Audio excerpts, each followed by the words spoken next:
So in the last video, we left off our pixel character with some basic movement functions and these brown floor tiles. He's freely running around on this blue background right now, but in the next few seconds, we're gonna put him inside a house.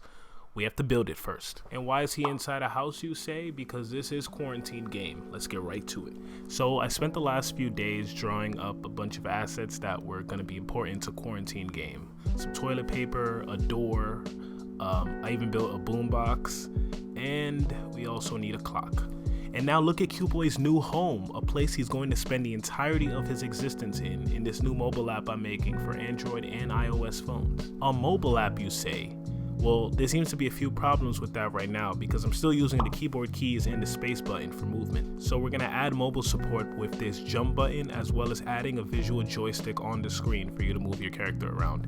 Although it looks weird on the preview screen, it's gonna appear on the lower left part of the screen along with the jump button on the lower right side. And now I'm gonna add the code for the joystick to control player movement. I'm gonna keep the keyboard key controls set as they are for now in case I ever wanna release this game on Steam so that it can be available for both PC and Mac. And in here I'm gonna demonstrate the use of the joystick now, and it looks pretty good. It feels even better. On a quick side note, here I am integrating the jump button, and as you can see on my canvas, the dimensions of all my objects are really off, and I don't know what to do about it. I'm used to configuring for different screen sizes on Xcode, building apps for iOS, so working with Unity is still a bit of a struggle for me. So if anyone's really comfortable with this kind of thing, if you wouldn't mind reaching out to me in the comments or in my Discord with some pointers, I would really appreciate that.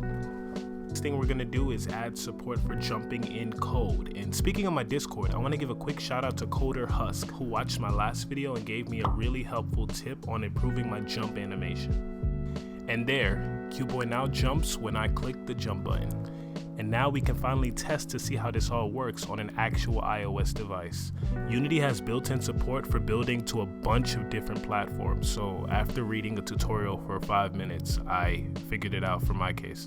So I hooked up my iPhone 10 to the simulator, crossed my fingers, and there you have it.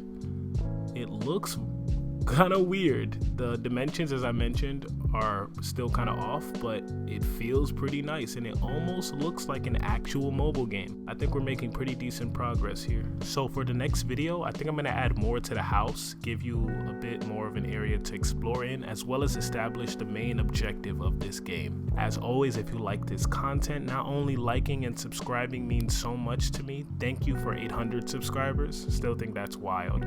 But also joining the Discord and hitting me up, engaging me on Instagram or Twitter, anything. I love talking to all the people that subscribe to me and watch my content. As always, again, thanks for watching. Peace.